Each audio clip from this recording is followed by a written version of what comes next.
पांडे जी, जिस तरह ज्ञानवापी पे नई बातें निकल कर आ रही हैं और अब तो ये पक्का भी हो गया है कि वह वहाँ पर त्रिशूल पाए गए हैं, तो इससे ये साफ सिद्ध हो जाता है कि वह है वहाँ पर मंदिर और मंदिर के कुछ अस्तित्व थे।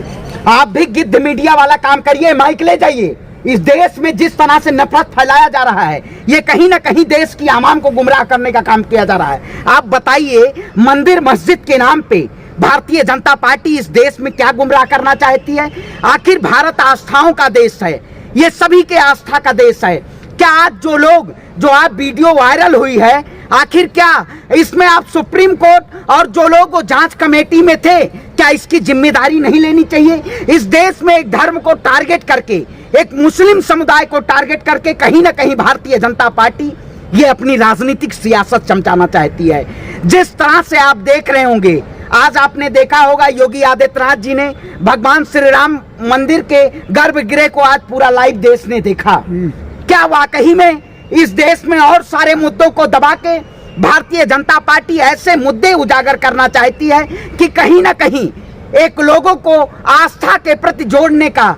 क्या भारतीय जनता पार्टी हमारी आस्था है या हमारी आस्था हमारे भगवान हैं? जब वो राम को लाए हैं तो राम की बात, राम को कौन लाया है? योगी जी, भारतीय जनता पार्टी राम को लाई है। राम त्रेता में युग में आए हुए थे और भारतीय जनता पार्टी तो राम मंदिर तो मोदी जी की सरकार। अरे भाई, राम को इन्होंने हमारे कैद करके रखा।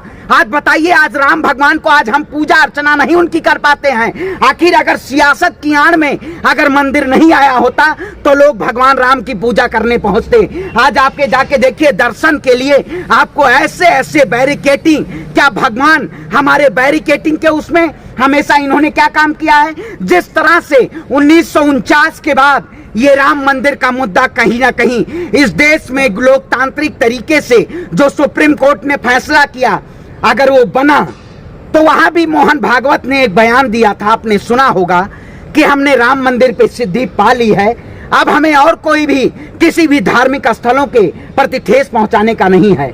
लेकिन भारतीय जनता पार्टी एक नए इश्यू लाके इस देश में मंदिर और मस्जिद के मुद्दों को कायम रखना चाहती है। कबीर दास जी का एक दोहा बहुत सटीक बैठता है कि हिंदू कहे मुझे राम प्यारा, मैं हिंदू समाज से आता हूं, मुझे राम प्यारे हैं, लेकिन राम को हम व्यापार बना के, आखिर काशी शिव की नगरी है, 12 ज्योतिर्लिंगों में से एक ऐसे विश्वनाथ ज्योतिर्लिंग माना जाता है जिन्होंने अपना गृह स्थान माना था हमारे शंकर ने। पक्का हो गया शिवलिंग है। देखिए, आप बताइए, लेकिन आजाद भारत में हम रह रहे हैं। आप लोकतंत्र है इस देश में नहीं है। पूजा स्थल कानून है इस देश में नहीं है। पूजा स्थल कानून 1991 में कहता है कि जो मंदिर या मस्जिद जहां भी यथास्थिति है वो वहीं पे बरकरार रहनी चाहिए। लेकिन भारतीय जनता पार्टी अपने चंद सी सियासत के लिए, कुर्सी को बचाने के लिए, ये कहीं ना कहीं इस देश में एक ऐसे नैरेटिव फैलाना चाहती है। पूरा देश मान रहा, तो श्रवण पांडे को क्यों तकलीफ है? देखिए, श्रवण पांडे को तकलीफ क्योंकि श्रवण पांडे इस देश में अमन और चैन, आखिर ये भगवा के नाम पे कौन लोग, भगवा शांति का प्रतीक होता है, लेकिन इस सरकार ने भगवा के नाम पे लोग भगवा पहन के और इस देश में तुष्टीकरण करने का काम करते हैं। देखिए, भगवा की बुराई, भगवा सूर्य का उदय से आता है।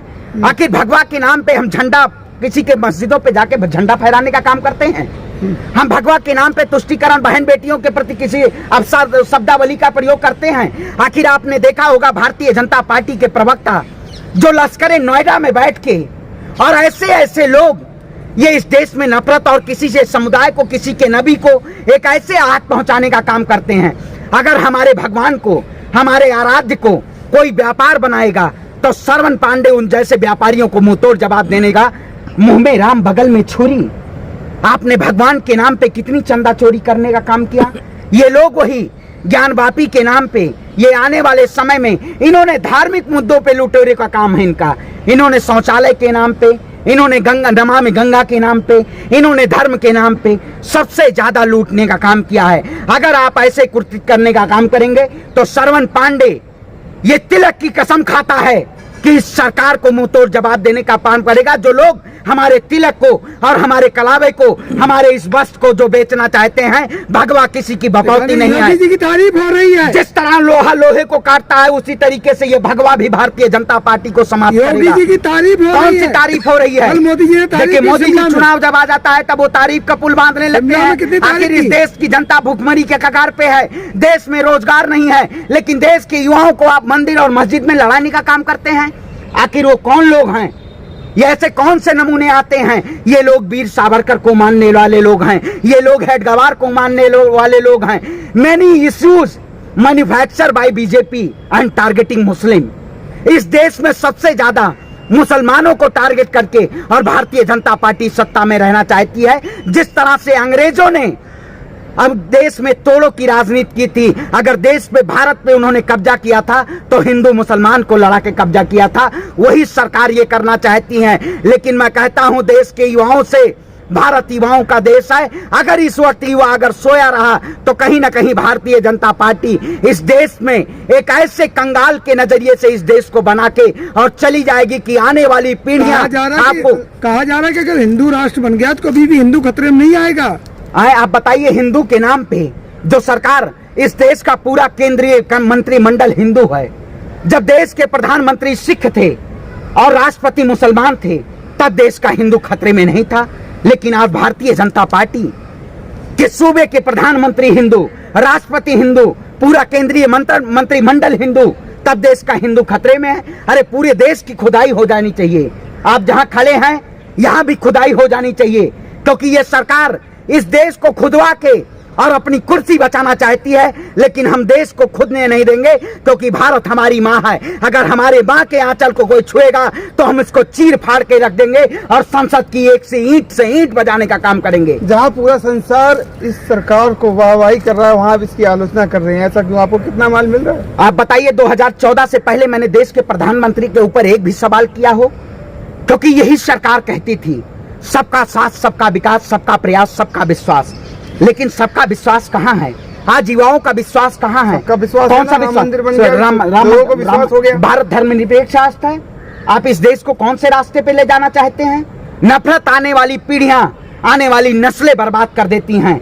आखिर जो देश आपने देखा होगा, श्रीलंका को देखा होगा आपने, वो भी कट्टरता की तरफ आगे बढ़ता था। श्रीलंका में तमिल और सिंगला के बीच में ऐसे युद्ध चल रहा था। आज श्रीलंका कंगाल की स्थिति में पहुंच चुका है। तो आप कहना क्या चाहते हैं? कहना क्या चाहते हैं? कहना ये चाहते हैं कि इस देश को अगर बचाना है तो भारतीय जनता पार्टी जो 2024 में इसको सत्ता से बेदखल करना होगा। और जिस तरह से ये तूफान ने इस पेड़ों को गिरा दिया है, उसी तरीके से युवाओं की आवाज इस सरकार को गिराने का काम करेगी। क्योंकि इस सरकार ने सबसे ज्यादा देश के हिंदुओं के ऊपर, मैं हिंदू हूं और ब्राह्मण भी हूं, भारतीय जनता पार्टी योग्यता के अनुसार इस देश में युवाओं को अगर नौकरियां देना चाहती है। हिंदुत्व वाली बात नहीं करते आप। नहीं, आप हिंदुत्व के नाम पे आप बताइए, हिंदुत्व को पॉलिटिकल पार्टी है, हम देश की आवाम है। इन्होंने हिंदुत्व को खरीदने का काम किया है। हिंदू के नाम पे किसी के आस्था को ठेस पहुंचा देते हैं। हिंदू के नाम पे आपको मारने लगो यहीं पे। आखिर ये हमारा हिंदू, हमारा सनातन धर्म कहता है। हम सनातनी लोग हैं, सनातन का कोई अंत नहीं होता है। लेकिन इन लोगों ने अपने दुकान चलाने के लिए, अपनी उसको सत्ता की कुर्सी बचाने के लिए ही हिंदू को व्यापार बनाया है। लेकिन ऐसे जो गुजरात से आके और इस देश को बेचने का काम कर रहे हैं, जिस तरह से ईस्ट इंडिया कंपनी आके भारत में अपना व्यापार की थी, उसी तरीके से भारतीय जनता पार्टी ये हिंदुत्व के नाम पे व्यापार कर रही है। देश की जनता को जानने की जरूरत है। भारतीय जनता पार्टी से देश नहीं है, हम देश की जनता से देश है। और जनता अब की बार इनको सत्ता से बेदखल करेगी, क्योंकि इन्होंने बहुत जुल्म किया है, इस देश की जनता के ऊपर बहुत जुल्म किया है। मैं कहता हूं, भाजपा अगर इस देश में रही तो अमन बड़ी मुश्किल है इस मुल्क में, जहां बादशाह खुद मुड़ के लड़ाता हो। ये लोग मुर्गे लड़ाने का काम करते हैं। प्रधानमंत्री जी ने, क्या देश में इतने सांप्रदायिक मुद्दे, 3400 से ज्यादा दंगे हो चुके हैं देश में, प्रधानमंत्री मोदी जी का और देश के गृह मंत्री का क्या कोई बयान आया? आखिर बयान आना चाहिए कि इस पे बैन लगा चाहिए, उनके खिलाफ कार्रवाई होनी चाहिए। जो लोग एक समुदाय के, एक किसी के आस्था को एक ऐसे अबद्ध टिप्पणी करके आज तक उनकी गिरफ्तारी नहीं हुई, वो भाजपा के प्रवक्ता कहलाते हैं। ये लोग भाजपा के प्रवक्ता नहीं हैं, ये कहीं ना कहीं देश को विनाश की तरफ ले जा रहे हैं। अगर ये देश का विनाश करेंगे तो हम इनको विनाश करने का काम करेंगे। वोट की चोट से भारतीय जनता पार्टी को सत्ता से बेदखल करने का काम करेंगे।